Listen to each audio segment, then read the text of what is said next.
찬양 예배에 오신 성도님들을 환영하고 축복합니다. 함께 축복하시면서 예배의 문을 열겠습니다.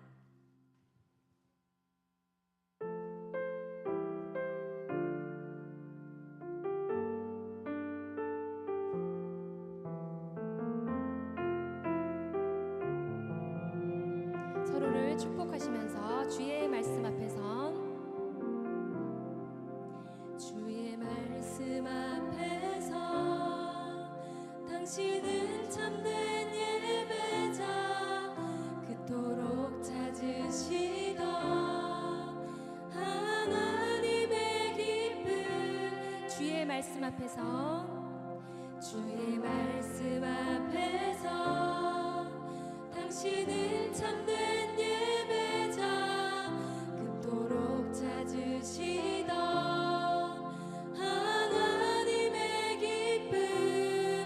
세상을 향한 이 세상을 향한 거룩한 생명빛 되어 이 세상을 위한 구원의 소망 되어 영원한 하나님의 나라 함께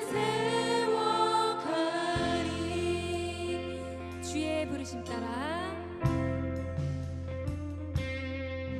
주의 부르심 따라 당신의 삶을 그릴 때 세상은 당신 안에서 주의 영광 보리라 이 세상을 이길 주님의 군사 되어 이 세상을 섬길 주님의 손과 말 되어 영원한 하나님의 나라 함께 세워 이 세상을 향한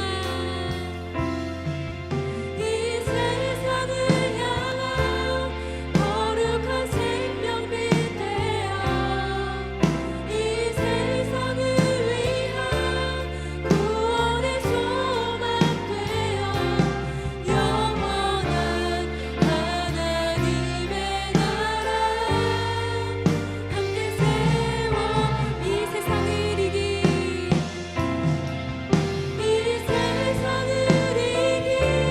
주님의 군사 되어 이 세상을 섬길 주님의 손과 말 되어 영원한 하나님의 나라 함께 세워가리 우리 함께 인사해 보겠습니다. 당신은 하나님의 기쁨입니다. 하나님의 나라를 함께 세워갑시다. 네, 서로를 응원하며 격려의 박수 보낼까요? 네, 요한복음 말씀에 태초에 말씀이 계시니라 이 말씀이 하나님과 함께 계셨으니 이 말씀은 곧 하나님이시라. 아멘이십니까? 네, 아멘. 함께 말씀이신 하나님을 기쁨으로 찬양하겠습니다.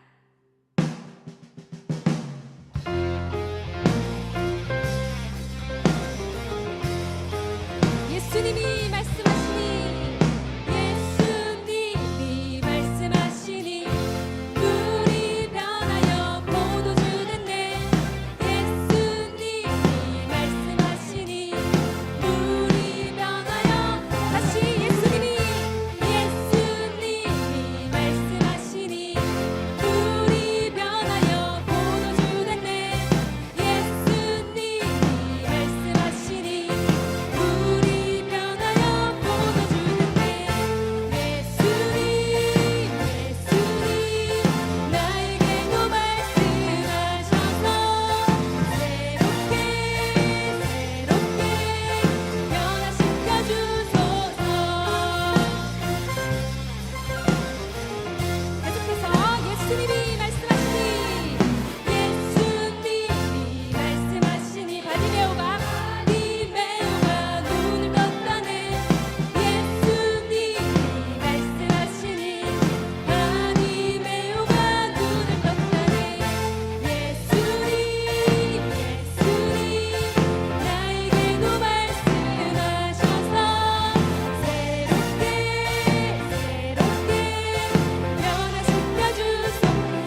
그 길 점점 이용하려 하네. 내게 사랑 주었던 그 길 다시 복음 앞에 내 영혼 선해.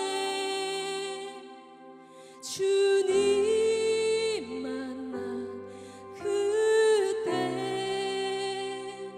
나 다시 돌아가 주님께 예배 드리며 다시 십자가의 길 걸으리. 우리 모두의 고백을 담아 처음부터 찬양합니다. 많은 이들 말하고 많은 이들 노래는 하지만 정작 가지 않는 길 두려운 생각보다 많이 힘들고 험한 길보다 그저 말로만 가려기에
정성 다하여 주 찬양하라.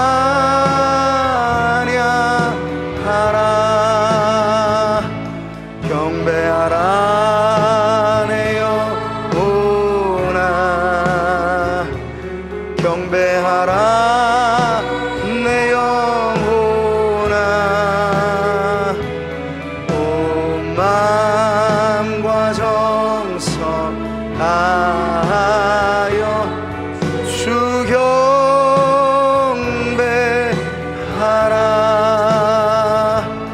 기뻐하라 내 영혼아, 기뻐하라 내 영혼아. 온 마음과 정성 다하여 주 기뻐하라.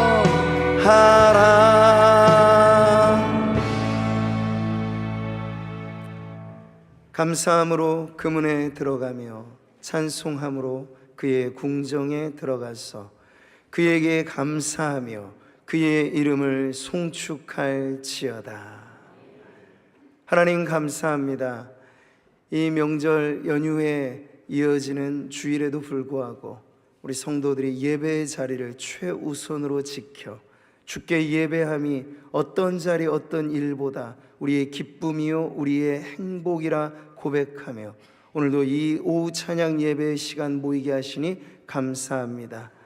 우리의 찬송을 통하여 영광을 받으시고 우리의 예배를 기뻐 받으시는 주님 한 분만 홀로 영광 받는 이 시간 되게 하옵소서.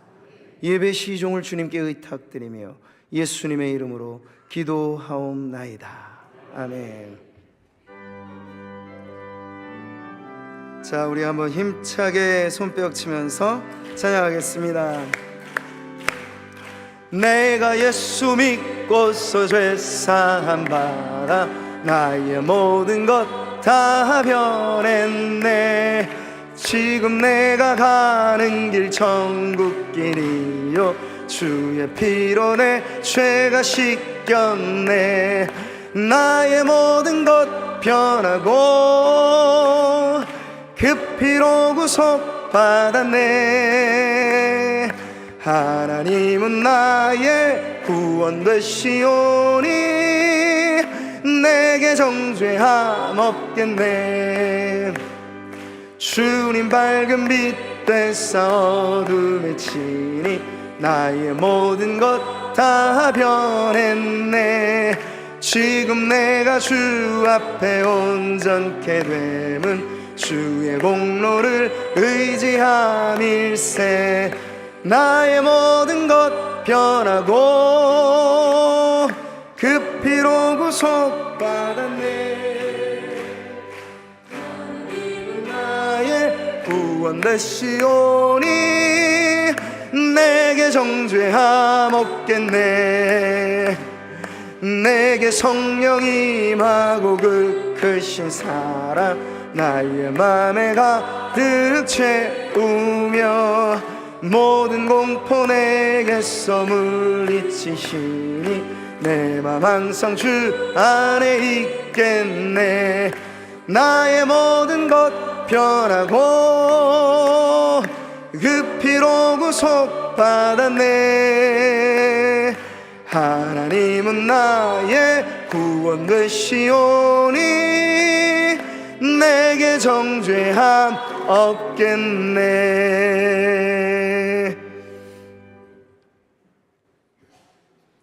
사랑과 은혜가 풍성하신 하나님 아버지, 지난 한 주간도 지켜주심을 감사드립니다. 아멘. 알게 모르고의 지은 죄가 있다면 용서하여 주시고 회개할 자 회개하게 하시고 감사할 자 감사하게 하옵소서. 아멘. 오늘도 주일 오후 예배에 참석하게 하옵시고 건강한 마음으로 예배드리게 하옵소서. 아멘. 먼저 이 나라와 이 민족을 위하여 기도합니다.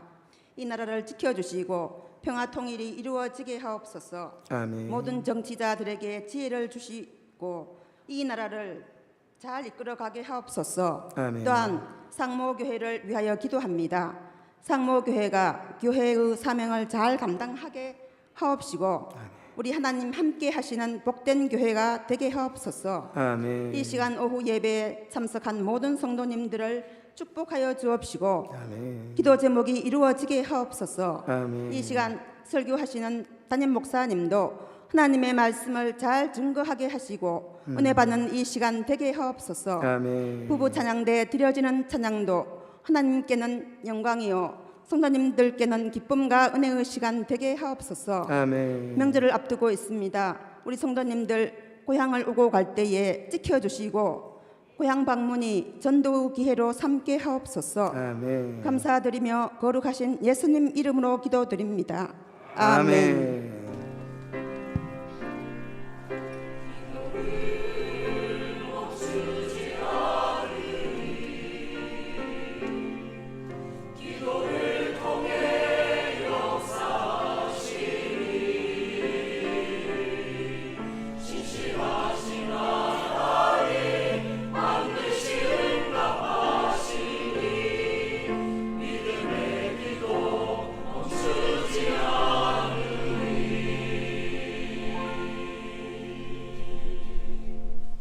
자, 우리 함께 자리에 일어서셔서 오늘 은혜 받으실 말씀 보겠습니다.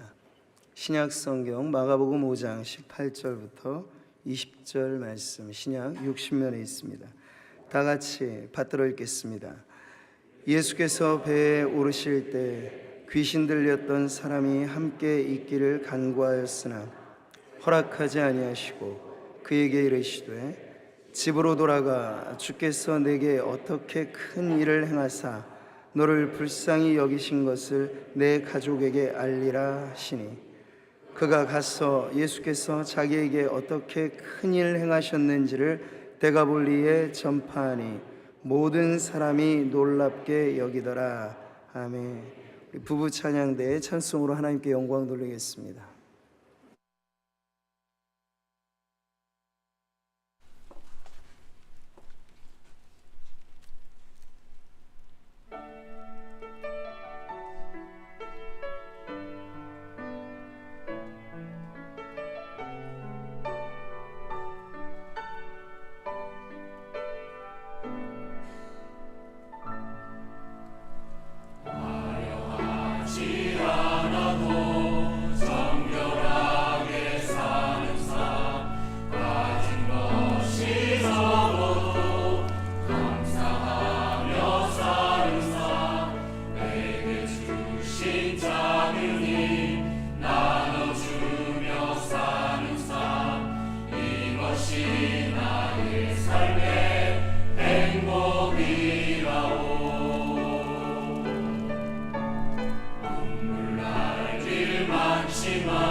나의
아멘.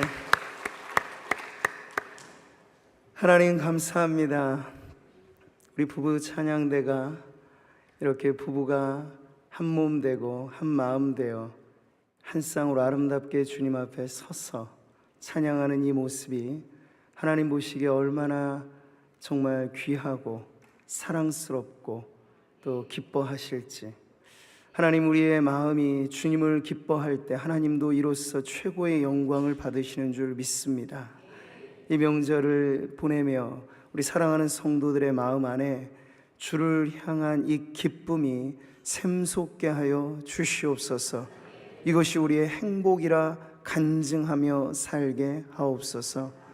그런 믿음을 담아 주님 앞에 귀한 예물 구별하여 드리는 손길마다 하나님께서 하늘의 문을 여시어 정말 쌓아둘 곳 없이 부으시는 넘치는 축복을 하나가득 안겨 주옵시고 이 땅의 기름진 것으로도 가득히 채우사 하나님의 영광을 위하여 쓰고자 할 때 우리의 인생이 마르지 않는 자원으로 넘쳐나게 하옵소서. 또 이 물질 사용되어지는 곳에 어렵고 힘들고 가난하고 헐벗은 여전히 이 땅에 우리의 주변의 많은 이웃들에게 복음과 사랑을 건네주는 하나님이여 귀한 섬김이 되게 하여 주옵시고 그러한 곳곳마다 하나님의 나라가 임하는 놀라운 축복이 있게 하옵소서.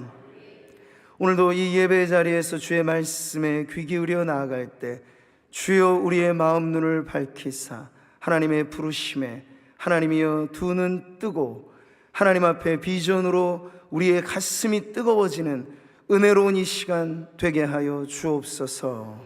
예수님의 이름으로 기도하옵나이다. 아멘. 할렐루야. 네, 어디들 멀리 안 가시고 이렇게 오전에도 만나고 우리가 오후에도 만나고 멀리서부터 온 가족들과 함께 여러분 예배 자리를 최우선하여 이렇게 함께 지키시는 성도님들이 목사로서 너무나 자랑스럽고 또 하나님께서 여러분을 통해서 참 기뻐하시리라고 믿습니다. 그럼 우리 자랑스러운 성도님들 보시면서 네, 그렇게 한번 축복의 인사 나누시죠. 예배드리며 큰 은혜 받으시기 바랍니다. 네, 오늘 정말 예배는 모든 순서가 감동적이지 않으세요? 네, 저는 청소년부 아이들이 찬송을 막 이렇게 부르면서 교회여 막 일어나라 거의 선포잖아요. 막 가슴이 막 울렁울렁거리더라고요. 야, 우리 다음 세대 아이들로부터 이런 선포적인 찬양이 나올 수 있다는 거, 이건 참 기막힌 은혜인 줄 믿습니다. 더하여 우리 부부 찬양대 명절 특집으로 다가 이렇게 어쩜 이렇게 순종을 또 잘하시는지 몰라요. 부부 찬양대 부부 커플로 이제 한번 하십시다 했는데 이렇게 딱 순종을 하시면서 게다가 멋지게 양복 딱 갖춰 입으시고 우리 남편분들은, 그리고 우리 아내분들은 예쁘게 꽃다운 한복을 이렇게 차려 입으셔서 또 드레스도 입으신 분들이 많이 계시죠. 네, 이렇게 하나님을 찬양하는 이 모습을 보면서 저는 정말 하나님이, 우리가 행복을 찬양했는데 하나님이 정말 행복해 하시겠다, 그런 마음을 갖게 되었습니다. 우리 부부 찬양대 격려의 박수 한번 보내주시죠. 그렇지 않아도 지난 주 중에 우리 한철수 집사님한테 섭외 요청이 왔었어요. 저랑 아내를 한번 특집으로 초청하시고 싶다. 저는 이렇게 한복 갖춰 입는 줄도 모르고, 일단은 저는 한 부부의 날 정도면 모르겠지만 그냥 저희가 준비가 아직 안 됐으니 하시죠 했는데 내심 너무 부럽더라고요. 저분들 중에 우리 커플이 딱 들어가 있어도 너무 좋았겠다. 제 마음만 이런 게 아니고 우리 성도님들 중에도 부부 찬양대로 함께 여러분 섬기셔서 얼마나 보기 좋아요. 네, 신랑각시 딱 손잡고 한마음 한뜻 돼서 그렇게 하나님 찬양하는 우리 부부 찬양대로 더욱더 성장하고 또 발전되기를 바라겠습니다. 집 떠난 남편들까지라고 말하면 오해 사니까 안 되겠지만, 이렇게 쌍으로 다 앉으시라 그러니까 평상시에 못 보는 남편분들이 지금 많이 보이시는 것 같아요. 네, 최고입니다. 네, 자, 오늘 특별 순서가 하나 있어요. 177호 완필패 드린 게 얼마 안 지나서 178호 성경 완필패 대상이 있으셔서 우리 축복하는 시간 갖겠습니다. 성경 완필패 178호 서순교 권사님 어디 계시죠? 같이 앞에 나오시면 증정하고 은혜 나누는 시간 갖겠습니다. 네, 권사님 앞으로 나오실 때 격려의 박수 한번 보내주세요.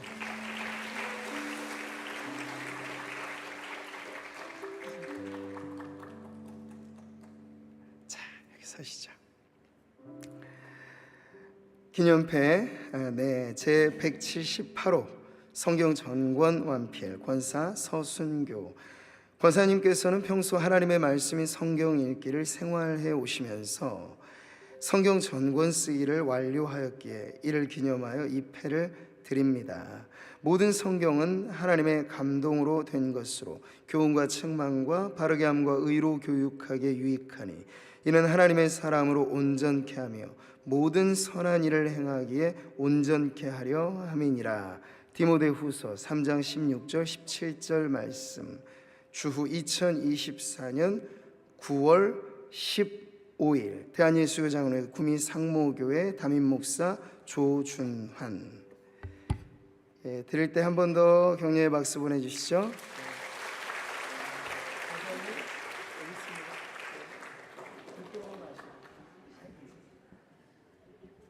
정 준비가 안 되셨으면 제가 질문을 하고 답을 하실 수 있어요. 그것보다는 그냥 짧게 말씀하시는 게 낫죠? 제가 성경 쓰려고 옛날에 김 목사 계실 때 그것도 한번 시도했는데 한 2권 쓰고 나니까 일하러 다니고 저녁에 오니까 성경 쓰면 계속 졸리고 이래갖고 못 썼거든요. 그러다가 또 한 번 더 써야 되겠다고 또 한 번 더 했는데 또 안 되더라고요. 그 이번에는 정말로 끝까지 한번 써봐야 되겠다고 잠시 10분 만에 되었습니다.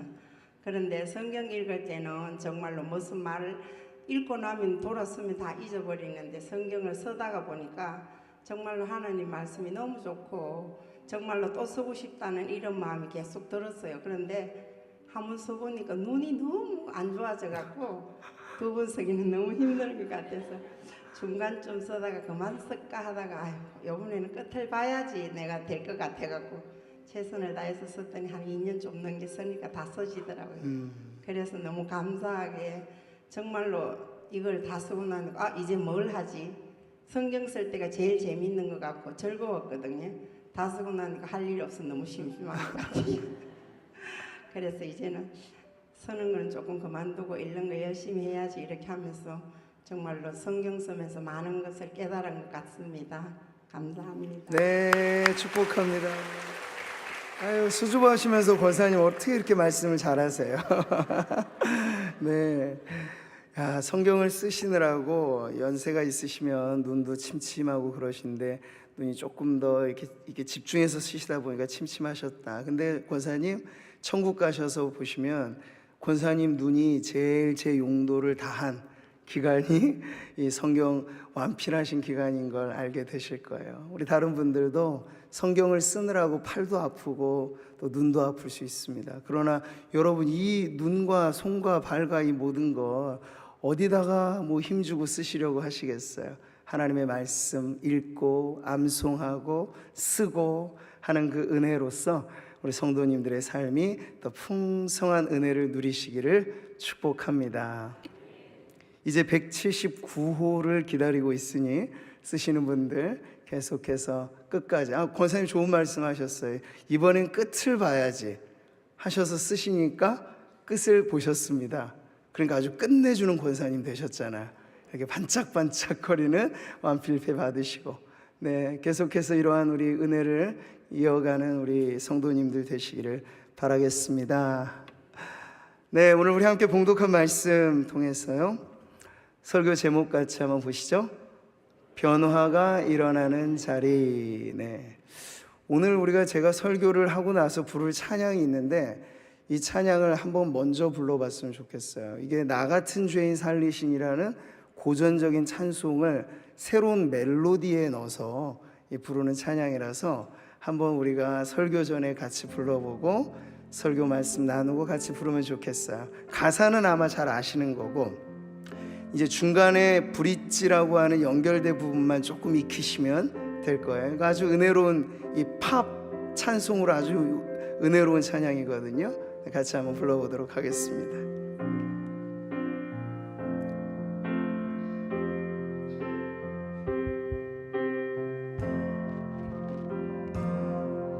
나 같은 죄인 살리시니 주를 내놓으라와 잃었던 생명 찾았고 광명을 얻었네. 2절입니다. 큰 죄악에서 거지신 주를 내 고마워.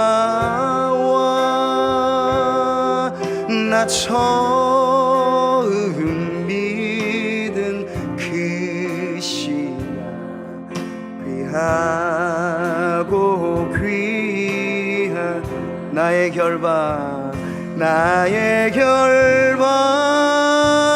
부셨도다. 나의 구세주 대속했네. 넘쳐나는 주의 자비, 주의 사랑, 주의 은혜. 3절 4절 이제껏 내가 산 것도 주님의 은혜라. 또 나를 장차 본 향해 인도해 주시리. 거기서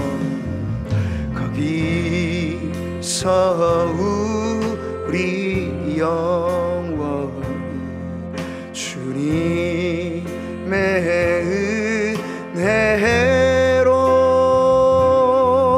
해처럼 밝게 살면서 주 찬양하리.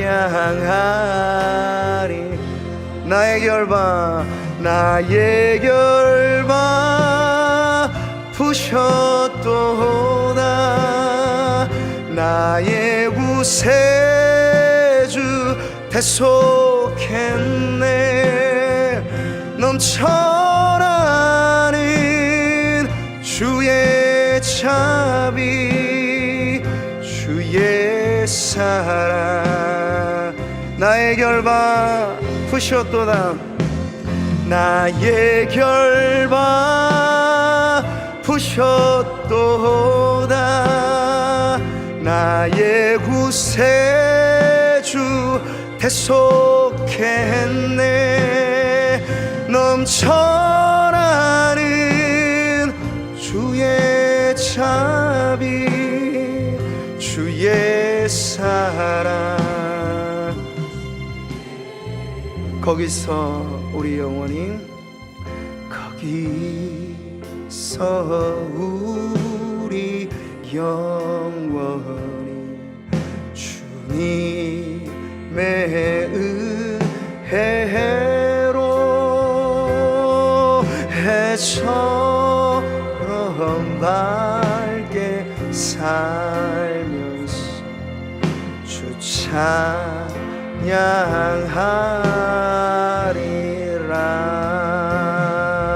주 찬양하리라.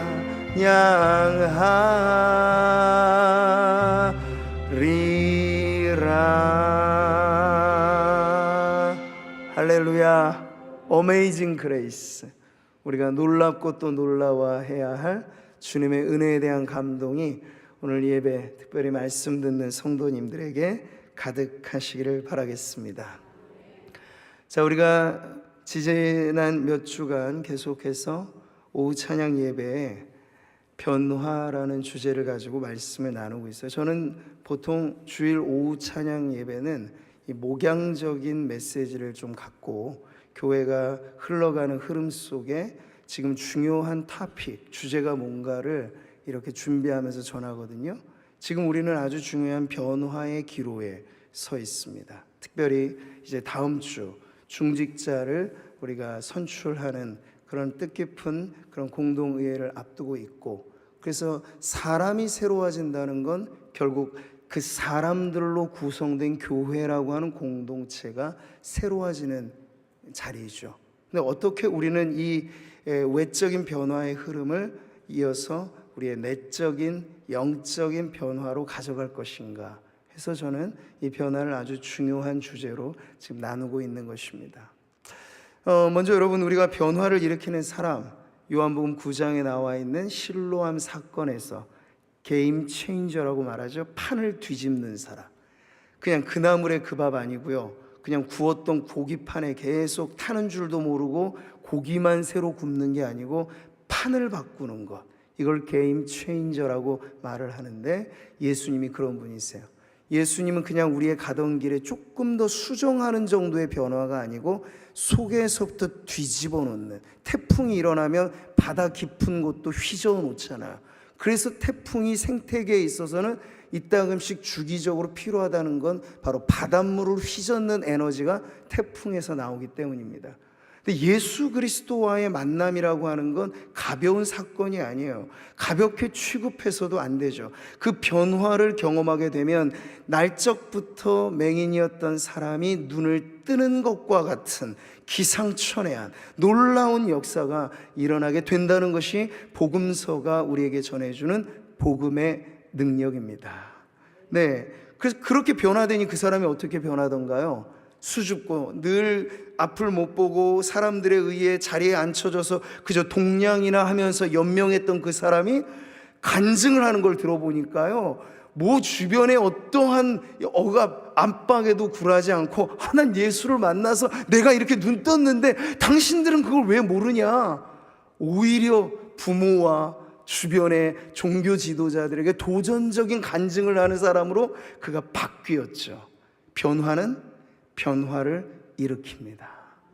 우리 지난주에 변화를 일으키는 행동, 요한복음 2장에 나와 있는 가나 혼인잔치에서 물이 성분이 달라요. 포도주는 물은 물인 것이고 포도주는 포도주신 것이죠. 둘이 섞여서 뭐가 될 게 없어요. 그런데 완벽하게 극상품 포도주로 바뀌는 사건을 보았습니다. 거기에 무엇이 있었죠? 마리아와 하인들로서 보여지는 변화를 일으키는 행동이 있었습니다. 마리아에게서는 예수님께 바라는 믿음이 나왔고, 하인들에게는 예수님의 말씀 따라 순종하는, 따라하는 순종이 나온 것입니다. 그랬더니 어느 순간인가 변했어요. 그러나 그 변화는 그냥 무작정 소가 뒷걸음질 치면서도 쥐는 잡을 수 있겠지만 그런 우연이 아니라 예수님의 그 말씀이 바라는 믿음과 따르는 순종이 더하여지니까 엄청난 변화를 일으키게 되었다는 것이죠. 이것은 우리에게 귀감이 아닐 수 없어요. 우리도 신앙하며 산다는 건 성도들에게 믿음 빼면 시체 아닙니까? 사실 저나 성도님들이나 우리가 신앙생활 하면서 바라는 믿음 없이 산다는 건 그냥 앵무새도 사람 소리는 따라하겠지만 사람은 아닌 것이죠. 성도에게 이런 움직이는 믿음이 없다면 과연 우리의 신앙의 정체는 무엇인가 규명할 수 없을 거예요. 이 믿음, 이것이 변화의 원동력이 된다고 하니 저와 여러분이 늘 말씀을 들을 때 믿음은 들음에서 나잖아. 이걸 받아먹는 마음을 가지셔야 돼요. 말씀이 전해질 때 이 기도를 하는 거죠. 하나님, 제게 이 말씀에 대한 믿음이 일어나게 해주십시오. 튕겨내지 않고. 그건 길가밭 같은 마음이에요. 말씀의 씨가 뿌려지는데 반감만 생긴다, 딴청만 피운다, 오만 잡생각만 드러난다. 그럼 여러분의 마음에 새가 날아다니는 거예요. 그 새의 이름은 마귀죠. 마귀가 그걸 낚아챈다고 말씀하셨으니. 근데 우리 안에 그러면 안 되고 좋은 밭이 돼야 돼요. 옥토같이 돼야 돼요. 말씀이 뿌려지는 즉시 열매를 거둘 수 있는 그런 마음, 믿음이 말씀을 듣는 자리마다 우리 성도님들에게 새롭게 일어나기를 축복합니다. 여러분, 그래서 신앙생활이라는 건 변화의 시작이죠. 따라해 보겠습니다. 신앙생활은 변화의 시작입니다. 여기 성경에 나오는 인물들만이 아니고 그러면 우리는 지금 위인전을 읽고 있는 거예요. 아니죠. 이건 오늘도 우리에게 유효한 말씀이에요. 오늘도 우리는 영적으로 말하자면 날 때부터 주님을 못 보고 못 대하는 영적인 소경 아니었습니까? 이런 우리가 말씀 듣고 예수님을 만나고 하니 영안이 열려지는 거죠. 이게 기적이 아니고 무엇이겠습니까? 오늘도 우리 안에 일어나는 이 변화에 바로 누가 참여할 것인가? 관건은 그것입니다. 그리고 신앙생활은 한 번의 터닝 포인트, 변화로 끝나는 게 아니고 연속되는 변화인 줄 믿습니다. 그 신앙을 생각할 때 여러분은 정지된 사진을 떠올리면 안 돼요. 돌사진, 입학사진, 졸업사진.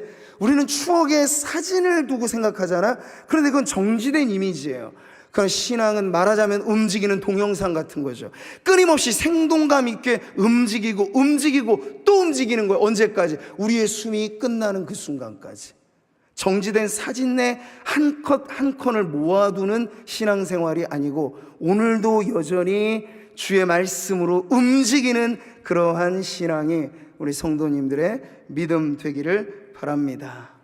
그러면 우리가 알게 되죠. 하나님 나라의 신비는 처음에는 겨자씨처럼 아주 지극히 작은 것이로되 이 변화가 일어나고 계속해서 변화되니까 나중엔 어떻게 돼요?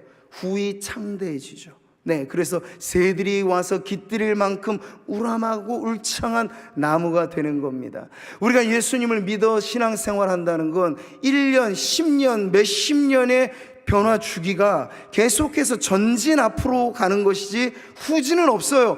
너희는 뒤로 물러가 침륜에 빠질 자가 아니라고 말씀하셨으니 우리는 멈춰서도 안 되고 가는 것입니다. 표대를 향하여 나아가는 사도 바울의 심정이 오늘 저와 여러분의 움직이는 변화의 신앙이 되기를 바랍니다.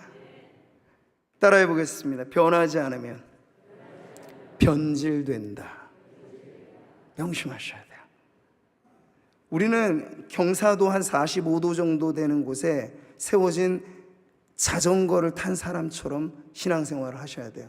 가만히 있으면 당연히 별 수 없어요. 아래로 굴러 떨어지는 것입니다.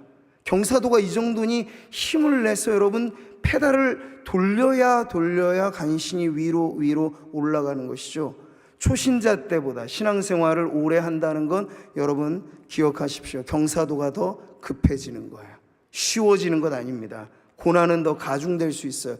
그럴수록 우리의 믿음은 더 역동적으로 움직이는 믿음이 되어야 굴러떨어지지 않고 천성을 향하여 나아가는 믿음의 그러한 움직임이 될 줄 믿습니다.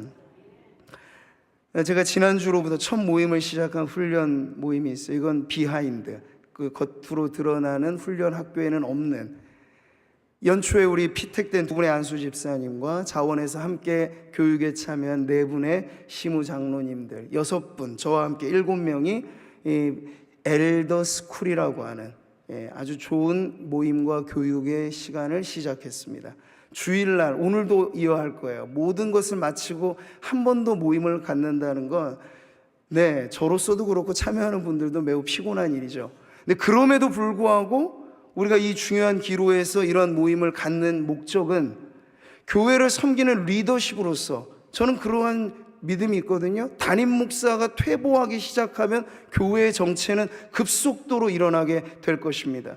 제가 말씀의 신선도를 잃어버리고 설교를 그냥 습관대로 하는 수준으로 되게 되면요, 그때부터 교회는 그냥 말씀에 의해서 움직이는 게 아니고 사람에 의해서 움직이는 교회가 될 뿐이에요.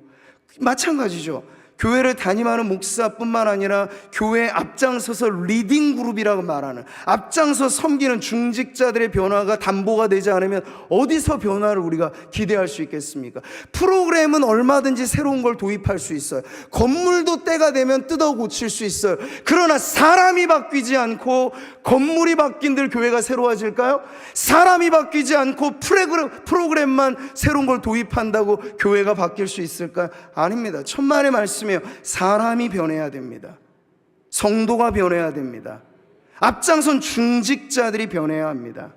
그래서 저는 그런 책임의식을 갖고 지금 일찌감치 이 내년도에 임직될 그러한 중직자들을 선발하는 게 끝이 아니고 시작이라는 그런 긴박감이 있어요.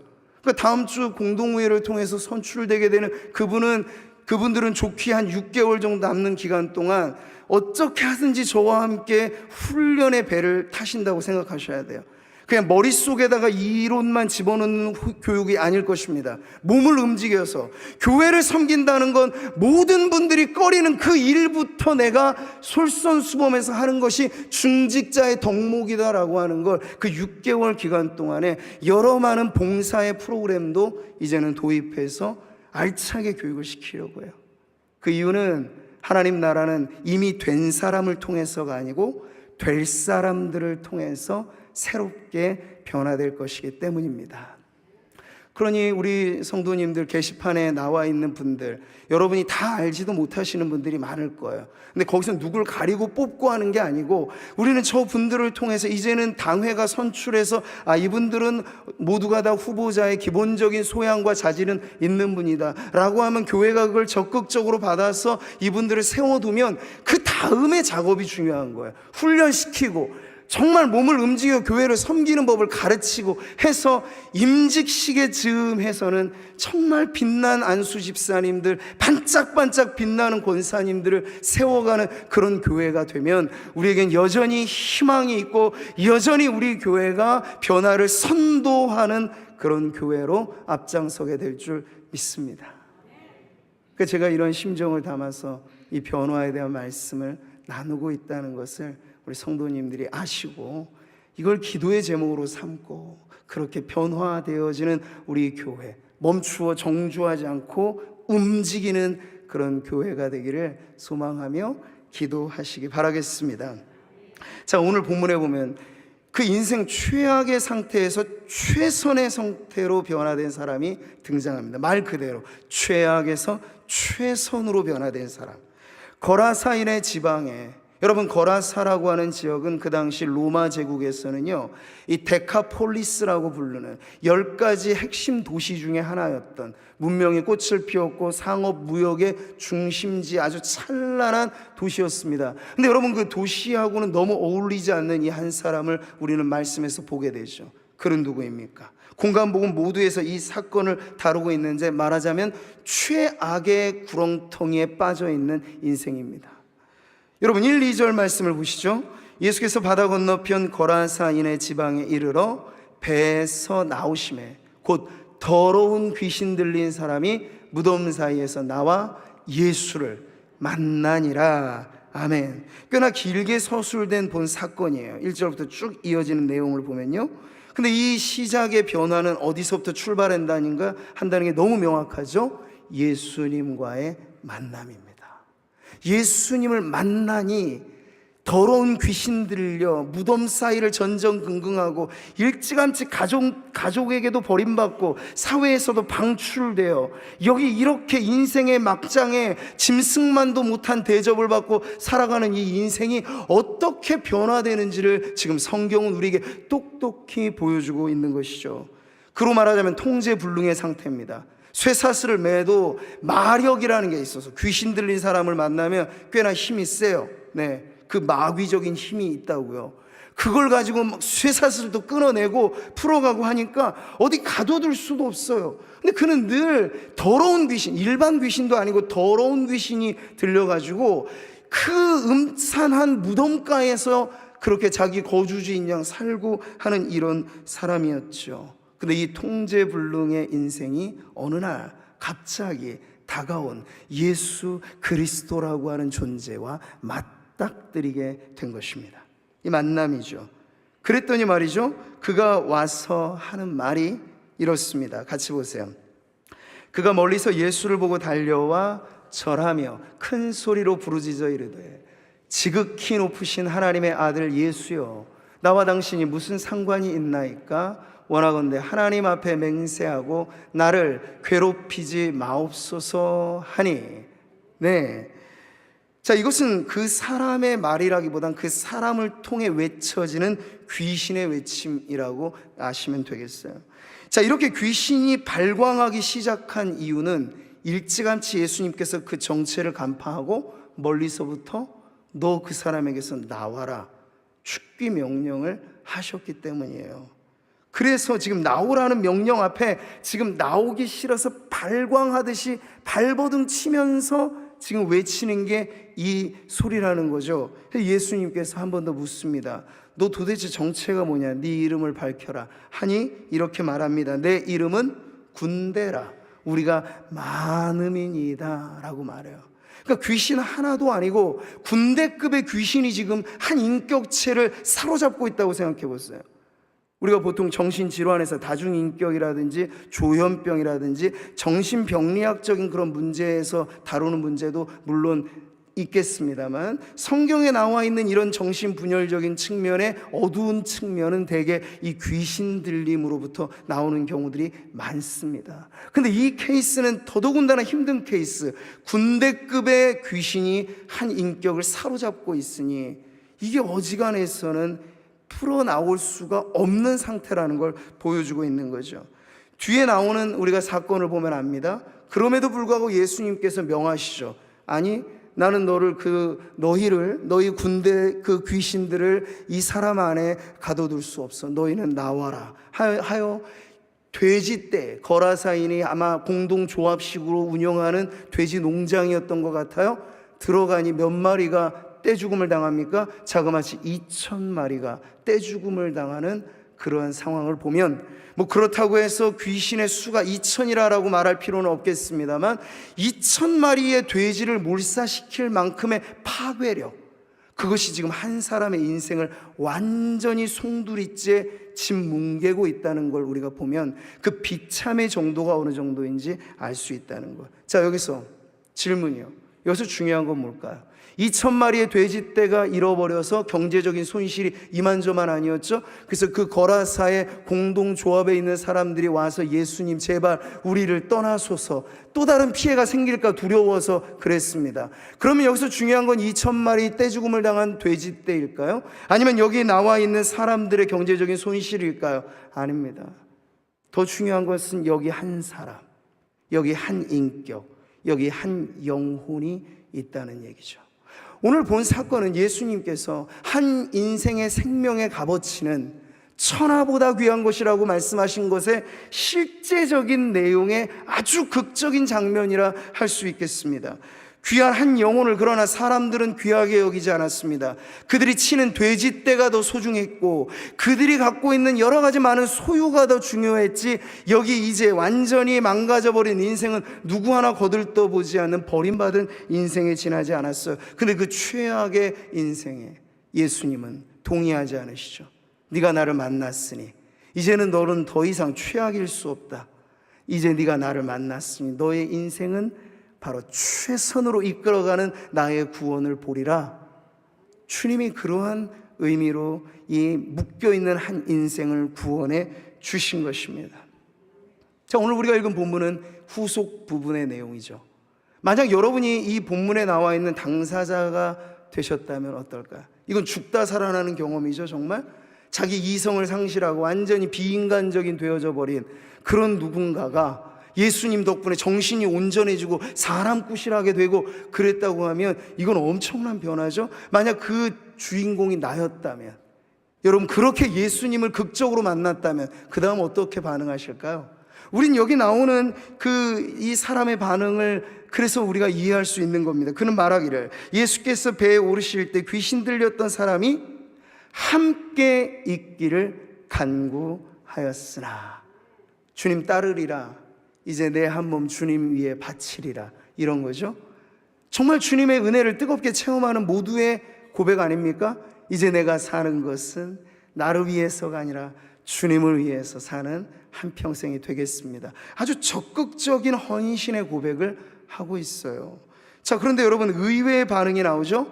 이런 반응을 예수님께서 받으시고 보시고, 보통의 경우에는 초기 제자들은 준비도 안 된 상태의 어부들을 데려다가 너 나 따르라 하고 막 그렇게 일방적으로 부르신 우리 예수님 아니세요? 근데 여기 이렇게 자기가 준비돼서 나 이제 주님만 따르리다, 내가 주님의 모든 사역에 앞길을 트고 모든 어려운 이 것들은 내가 다 알아서 하고 난 정말 주님 위해서 살 거예요, 이렇게 자발적으로 헌신하는 사람, 아 그래 좋다, 나와 함께 하나님의 나라의 일을 하자꾸나, 이럴 것 같은데 예수님은 의외의 반응을 보이십니다. 19절이죠. 허락하지 아니하시고 그에게 이르시되, 같이 봅니다. 집으로 돌아가 주께서 내게 어떻게 큰 일을 행하사 너를 불쌍히 여기신 것을 내 가족에게 알리라 하시니. 아멘. 그러니까 이 사람, 만약 우리가 이용의 가치로 따졌다면 선전 효과가 대단했을 것입니다. 어디 가든지 예수님 앞서서 이 사람이 간증 집회한다 한번 한다고 해보세요. 이 얼마나 사람들의 주목을 끌만한 놀라운 인생 역전의 이야기 아닙니까? 거기서 딱 나를 이렇게 만드신 분이 여기 계십니다 하고 예수님 소개만 해도 집회는 아마 끝났을 거예요. 이럴 정도로 만약 한다면 충분히 예수님의 전도 그룹에 들어와도 좋을 멤버십이 분명합니다. 그런데 예수님은 아니, 너는 나를 따라오는 것을 나는 허락하지 않는다, 이 거절의 의사를 표현하셨어요. 근데 여러분 여기서 우리는 이제 더 중요한 내용을 보는 거죠. 그냥 예수님께서 거절하신 것이 끝이라면 이해가 안 될 수 있어요. 근데 주님은 그를 거절하신 이유로서 예수님을 가깝게 따르는 직계 제자들, 말하자면 그들은 곧 앞으로 목회자가 될 사람들, 선교사가 될 사람들, 그런 특별 소명의 제자들이었습니다. 그런데 이 사람도 자원하여 그런 제자로 살기를 원했건만 예수님은 이 사람을, 아니 너의 소명은 나를 따라, 이런 베드로나 그리고 요한이나 야고보나 이런 사람들과 같은 일이 아니고 너는 네가 해야 할 너만의 일이 있다. 너는 가야 할 곳이 있다. 어디입니까 주님? 네 집으로 돌아가라. 그리고 주께서 너를 얼마나 긍휼히 여기셨는가를, 너는 전해야 될 사람이 있다. 누구입니까 주님? 너의 가족들에게 너의 변화의 이야기를 들려주어라. 여러분 여기는 우리가 사명이라고 하는 것이 모두가 다 은혜 친하게 받고 정말 그렇게 변화가 되면 목사가 되고 선교사가 되고, 우리는 그런 특별 소명으로 보답하는 혹은 그것으로 반응하는 것을 하나의 고정된 관념으로 갖고 있기 쉬워요. 그러나 그렇지 않습니다. 모두가 다 목사일 필요도 없고 모두가 다 전문적인 의미의 선교사가 되는 것도 아닙니다. 그러면 가정은 누가 지키고 소는 누가 키우고 여러분의 직장은 누가 일을 하고 복음화되지 않는 여러분의 이 모든 사회적 관계는 누가 책임을 지겠습니까? 소명은 매우 고유한 것입니다. 소명은 나를 향한 하나님의 구체적인 계획이고, 그래서 내가 인생을 살아가면서 나에게 향한 하나님의 뜻을 맞추는 것이 바로 부르심, 소명이라고 하는 거죠. 근데 바로 이 거라사인의 광인을 고치시고 그를 주의 일꾼 삼으실 때 예수님께서는 그를 직계 제자가 아닌 멀리 떨어져 예수님의 도를 따르는 그러한 제자로서 가정의 사역자로, 그리고 그 지역의 사역자로, 자유롭게 다니며 복음을 전하는 전도자로 그에게 소명을 안겨주신 것이죠. 집으로 돌아가 주께서 내게 어떻게 큰 일을 행하사 너를 불쌍히 여기신 것을 내 가족에게 알리라. 아멘.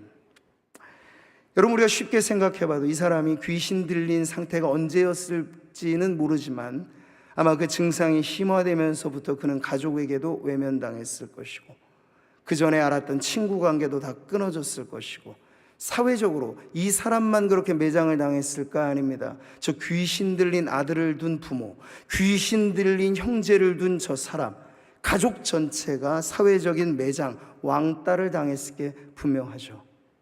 자, 그런 가정을 향하여 한 사람만 황폐해 있는 것이 아니고 그의 가족 전체가 나락에 빠져버린 그 가정을 예수님께서는 보신 것이에요.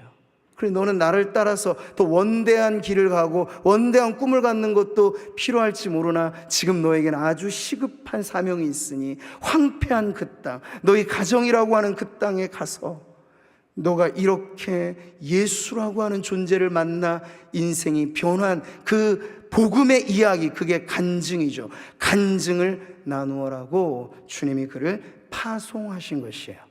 가정으로 말이죠. 여러분, 우리 예수님은 열망이 대단한 분이세요. 한 사람을 상대하시지만 그 한 사람에게서 보다 많은 변화들을 내다보는 분이시죠.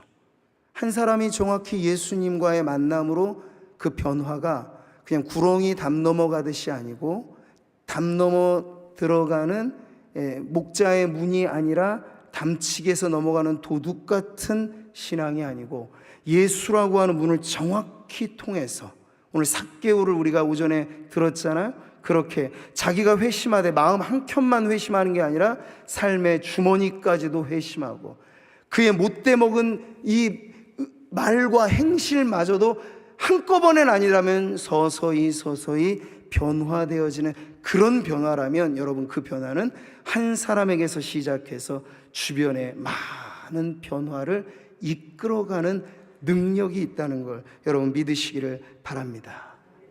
주님이 이 사람을 통해서 우리에게 알게 하시는 사명의 자리는 바로 우리에게 익숙한 우리의 가정이라고 하는 자리, 그리고 우리의 일반에 살아가는 모든 주중에서의 삶에 부딪혀 오는 그러한 일상의 자리가 변화를 이어가야 할 자리가 된다는 걸 여러분 오늘 본문의 말씀을 통해서 깨닫고, 주일의 신자로 끝이 아니고 주일에 받은 은혜를 어디에서 여러분 뿜어내셔야 될까요?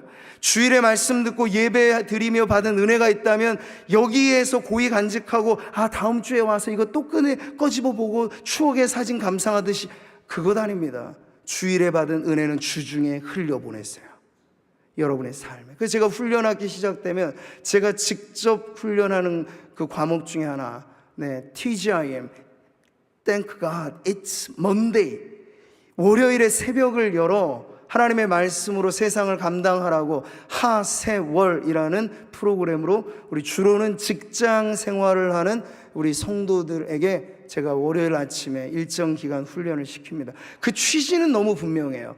교회라고 하는 공간에 매이고 주일이라고 하는 시간에만 매여 있는 7분의 1짜리 신앙이 아니라 7분의 6, 주중에서 신자됨을 드러내시고 주중에서 성도로 살아가시고 주중에 우리가 만나는 일상의 자리가 변화를 드러내는 자리가 되어야 함을 이런 훈련을 통해서 함께 나누는 것이죠. 오늘 우리 한국교회는 그런 진짜 실력 있는 그리스도인을 갈망하고 있습니다. 모든 영역들, 교육계나 정치계나 경제계나 그건 다 주중의 일들이에요. 세상의 일들이에요. 그러나 그 일들을 변화된 성도들이 감당한다면 얘기는 달라지죠. 이 영국의 양심이라고 불리는 윌리엄 윌버포스라고 하는 정치가는 예수님을 뜨겁게 만나서 복음적인 회심을 한 이후에 그의 평생의 사명을 여전히 노예 무역이 횡행되어졌던 그 시대에 내가 이 노예 무역을 법적인 부분에서 정리를 하겠다. 1년으로 해결되지 않아서 수없는 세월 동안 도전하고 실패하고 도전하고 실패하기를 반복하면서 법의 한 측면에서 하나님이 원하시는 그러한 정의를 실현하는 일을 완수하였던 그런 정치 지도자가 우리에게는 필요합니다. 지금도 우리는 많은 이 국회에 산적한 일들이 답보 상태이고 여전히 불안해하면서 성도들이 기도하는 것, 저 정치인들이 정치적인 논리를 가지고 이 평등법이니 뭐니 말하면서 결국 동성애를 합법화시키면서 이 나라의 가정을 붕괴시키고 성윤리가 바닥에 떨어지게 하여서 자라나는 다음 세대 청춘들을 완전히 망하게 만드는 그러한 문화로 저들이 알지도 못하는 중에 이념에 매여서 그 일을 저지르지 않도록 우린 노심초사 기도하고 있지 않습니까? 근데 결국 플레이그라운드에서 뛰는 사람은 정치인들이에요. 그러니 그 기도는 구체적이어야 되죠. 그냥 우리가 막연하게 기도하는 게 아니고 저 국회에서 입법 활동을 하는 크리스찬 국회의원들을 우리가 하나님이 깨워달라고 기도하셔야 돼요. 그 여야가 구분 없어요. 어디에 있든지 간에 정말 크리스찬 정치 지도자들만 이러한 잘못된 입법 활동을 막는 저지선이 되어줄 수만 있다면, 우리나라의 정치에 살아있는 양심으로 기능할 수만 있다면, 하나님께서는 우리나라가 세계 많은 선진국들은 다 이 법이 통과됐어요. 그러나 지금 남아있는 우리나라를 그래서 모든 세계가 지금 동성애 집단이 집중적으로 포화를 쏟아붓고 있는 거예요. 근데 이걸 막아낼 수 있는 시대의 양심, 그런 정치 지도자들 중에 크리스찬 정치 지도자들이 세워지도록 우리는 계속 기도해야 될 줄 믿습니다. 정치의 영역만이 아니고 우리가 작은 가게를 하나 운영하고 직장 생활을 하고 사회 봉사의 업을 가지고 노인들을 케어하고 병인들을 수발하고, 이 모든 일들이 여러분 결국 사명의 자리입니다. 그 사명의 자리에서 뭘 하라는 거죠? 너가 예수 만나 변화된 너의 삶의 이야기를 가지고 변화가 여전히 필요한 가엾은 그 한 사람 한 사람을 돈벌이의 대상으로만 대하지 말고 그 한 사람 한 사람이 천하보다 귀한 영혼임을 기억해서 그를 잘 섬겨주어라. 이게 우리를 일상의 변화의 자리에 파송하실 때마다, 주일의 예배가 끝나고 세상으로 나아갈 때마다 주님이 우리에게 원하시는 바인 줄 믿으시기 바랍니다. 변화가 일어나는 자리, 바로 예수님을 만난 자리, 그리고 그 예수님을 증거하는 자리. 변화는 여러분 동시원적인 확장이라는 걸 잊지 마십시오. 나하고 생면부지 어디 먼 데 있는 사람, 제가 지난 주 중에도 10월에 있게 될 케냐 선교를 앞두고 전략회의 MOU를 맺기 위해 서울에 잠시 다녀오기도 했는데요, 월드비전과 C채널과 우리 교회가 함께 협력해서 이 케냐라고 하는 아프리카의 그 많은 곳, 여전히 마실 물을 한 모금 마시기 어려워하는 그 아이들, 제대로 교육을 받지 못해서 복음을 전해 듣지 못해서 황폐한 그 땅을 향하여 어떻게 하면 우리가 복음의 손을 뻗을 수 있을까 해서 이번에 그렇게 전략적인 선교를 준비하고 있습니다. 근데 그렇게 먼 곳에 가서만 하는 것이 제가 말씀드리고 싶은 건 선교의 전부는 아니라는 거예요. 내가 변화됐고 내 안에 복음의 이 강력한 돌덩어리가 우리 잔잔한 수면에 떨어져서 파장이 일어나기 시작하는 거야.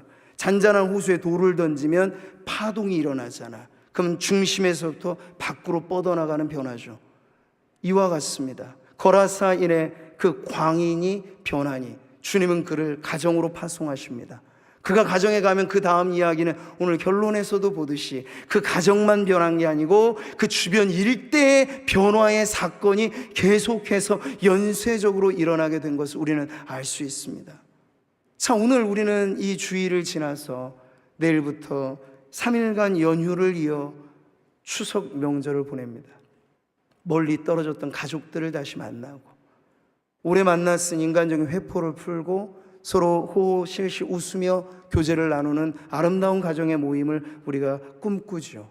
근데 예수 믿는 성도들 안에는 이미 가정이 복음화되어져 있는 성도들만 있는 게 아니고, 거라사인의 그 광인의 가족처럼 가족 개개인이 뿔뿔이 흩어지고 험난한 세월을 살아 모여서도 그리 행복할 것 없는 가정들이 많이 있습니다. 그 가정 안에 우리가 이런 명절을 맞아서 만나고 가고 오고 하는 이러한 발걸음에 무엇이 담기기를 주님은 원하실까요? 복음입니다. 그 복음은 피상적인 것이 아니고 내가 만난 예수님을 전하는 것입니다. 나를 나되게 한, 내가 왜 어찌 이 세상에서 똑같이 직업을 갖고 일을 하면서도 세상과 똑같지만은 않을 수 있는 그 이유를 묻는다면 바로 나는 예수님을 만났고, 나는 돈을 버는 것이 내 인생의 최후 목적이 아니고 나는 돈을 벌어서 제대로 쓰기 위한 것이 내 인생의 목적이라 나는 그렇게 열심히 일하고 있어. 이런 살아있는 간증을 하기 위해서 하나님은 먼저 우리를 변화시켰습니다. 그리고 이제 우리 성도들이 가야 할 그곳, 지금 당장 먼 아프리카 땅이 아닙니다. 지금 당장은 우리 성도들의 가정, 여전히 복음이 필요한 가족들, 예수 만나 변화되기만 한다면 정말 최악의 상태에서 최선으로 그들도 변화될 수 있는 그 한 영혼 한 영혼을 향하여 우리에게 가라고 말씀을 하시는 것.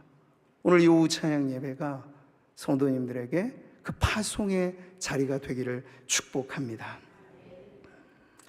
예수님의 말씀하신 뜻대로 오늘 결론입니다.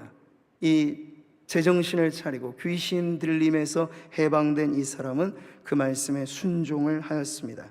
우리 결론의 말씀 같이 보시죠. 그가 가서 예수께서 자기에게 어떻게 큰 일을 행하셨는지를 데가볼리에 전파하니 모든 사람이 놀랍게 여기더라. 아멘.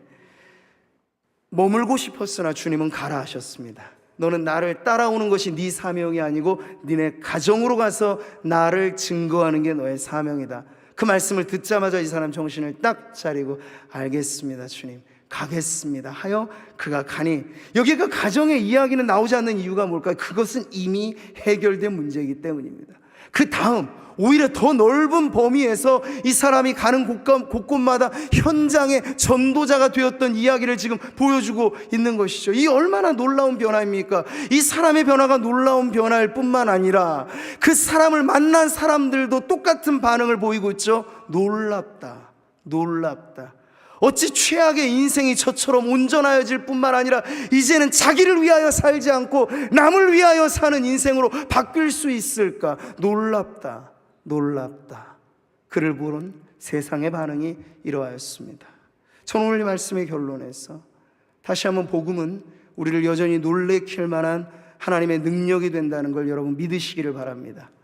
복음은 그저 우리가 소꿉장난을 하듯이 그렇게 우리의 어떤 취미와 놀이에 관한 문제가 아니고, 복음은 우리의 인생에 관한 문제입니다. 우리의 인생을 송두리째 바꾸는 것이 복음의 능력인 줄 믿습니다.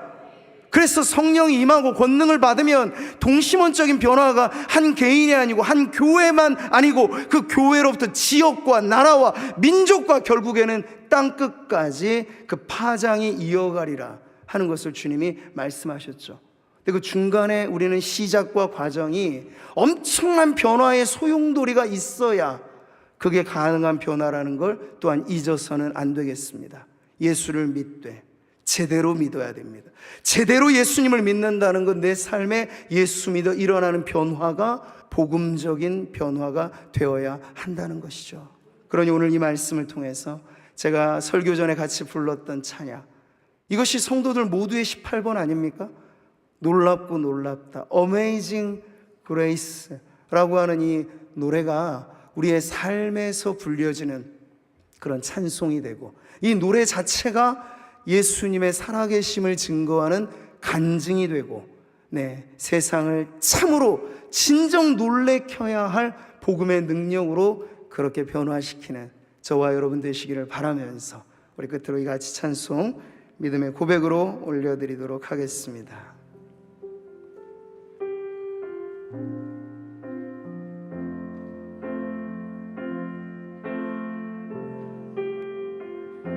나 같은 죄인 살리신, 나 같은 죄인 살리신 주 은혜 놀라와 잃었던 생명 찾아고 광명을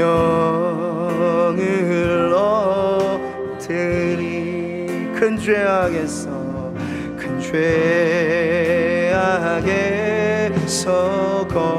건지신 주 은혜 고마워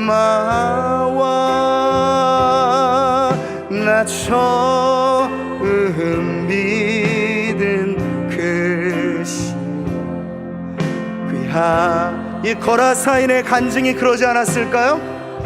이 결박을 푸셨도다 나의 결박 푸셨도다 나의 구세주 대속했네 넘쳐나는 주의 자비 주의 사랑 나의 결박 푸셨도다 나의 결박 푸셨도다 우리 구세주 대속했네 넘쳐나는 주의 자비 주의 사랑 이제껏 내가 산 것은 이제껏 내가 산 것도 주님의 은혜라 또 나를 찾아보냐 인도해 주 거기서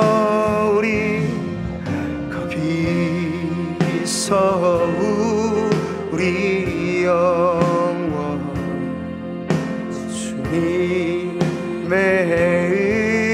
은혜로 해처럼 밝게 살면서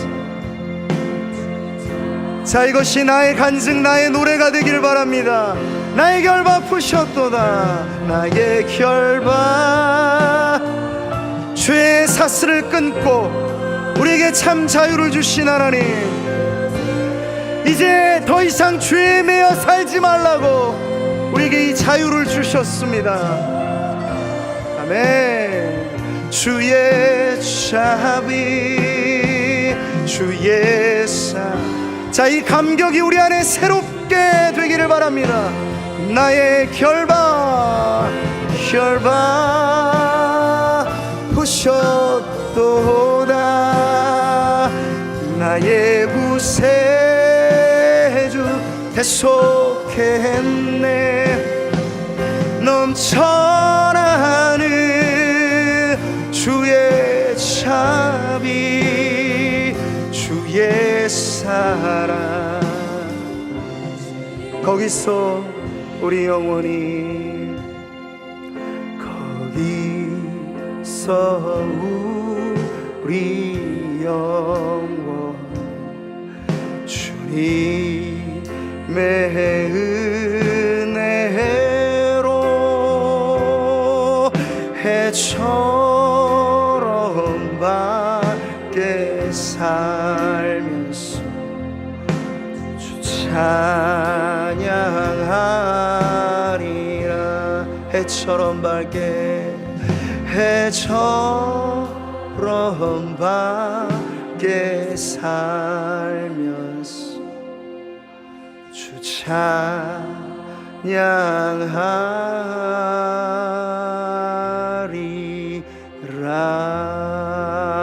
찬양하리라 우리의 삶에 놀라운 변화를 주신 하나님 그 변화로서 우리의 가정이 변화되고 우리 교회가 변화되기를 원하시는 그 하나님 앞에 우리 감사의 박수, 찬양의 박수 드리겠습니다. 하나님 감사합니다. 우리가 주님을 예배하는 이 시간에 주님은 언제나 새롭게 말씀을 통해 우리에게 찾아오십니다. 변화가 일어나야 할 자리가 어디 먼데 있지 않고 바로 내 안에, 우리의 영혼에, 우리의 마음에, 우리의 삶에 일어나기를 그토록 바라시는 주님의 그 마음을 오늘도 이 말씀을 통해서 우리가 알게 됩니다. 하나님, 오늘 변화된 우리의 마음이 또 다른 누군가의 마음에 전달될 수 있도록 이것이 나의 간증이요, 이것이 나의 찬송이 되어서 하나님, 우리가 살아가는 일상의 자리, 가정과 관계하는 모든 일터에서 만나는 사람들 안에 그들도 우리처럼 예수 만나 최악에서 최선으로 변화되어지는 인생 역전의 주인공이 되도록 하나님, 우리를 보내신 그곳에서 하나님의 영광 위하여 살아드리는 주님의 귀한 백성 되게 하여 주옵소서.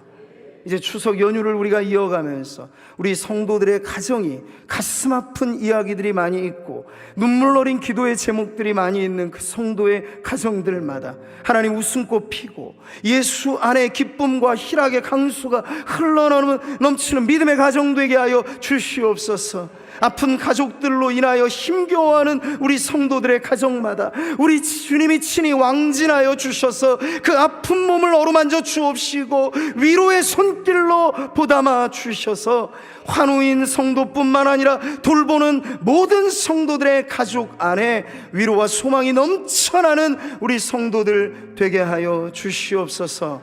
우리가 다시 만나 주님을 예배하는 그때까지 우리의 삶에서 이 변화가 끊임없이 이어지게 해 주시기를 바라오며 예수님의 이름으로 기도하옵나이다. 아멘. 이제는 우리 주 예수 그리스도의 은혜와 하나님 아버지의 크신 사랑과 성령님의 감동감화 위로교통 충만하심이 오늘 거라사인의 광인의 이야기가 오늘 우리의 삶의 이야기가 되어서 우리의 변화된 삶의 간증의 노래로 우리의 가정을 변화시키고 우리의 일터를 변화시키고 우리의 가까이서 살아가는 모든 이들에게 이 선한 변화의 영향력을 나타내는 성도가 되리라 결심하며 기도하는 우리 모든 주의 백성들 위에, 추석맞아 만나는 우리 성도들의 모든 가정 위에 이제로부터 영원토록 함께 있을지어다. 아멘.